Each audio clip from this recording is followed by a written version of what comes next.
I can still remember years ago when I was first hired at Reformed Theological Seminary here in Charlotte, coming up on 22 years now as a professor. I remember the very first interview I had, I was told about this philosophy at RTS that we want professors that are winsomely reformed. Yes, we want them to be reformed, want them to be solid in their theology, but we also want them to be gracious, kind, and warm-hearted in the way they hold that theology, and particularly in the way they interact with those they disagree with. And that value has really been instilled with me from the very beginning at RTS, and one that we still very much hold dear. What's interesting, though, is that in recent years, that particular philosophy has come under fire. In fact, in recent years, we hear more and more voices say that the problem with evangelical Christianity is it's far too winsome, and that in a cultural moment like ours, we need people who are more willing to fight and fight vigorously against these cultural trends, and that the days of being winsome are over. You can't win over the world just by being nice.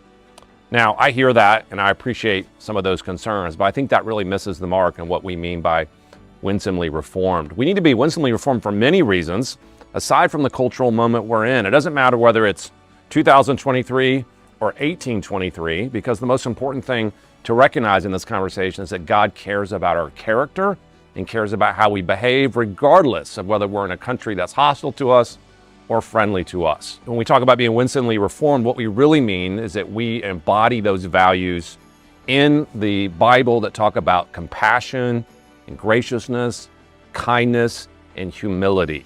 Those are values that are repeated over and over again in the letters of Paul, in the teachings of Jesus, and most importantly, embodied by Jesus himself, who described himself as humble and lowly. So people need to realize that being winsome is not a cultural strategy. We don't do it in order to win over the world. We do it to be more like Jesus.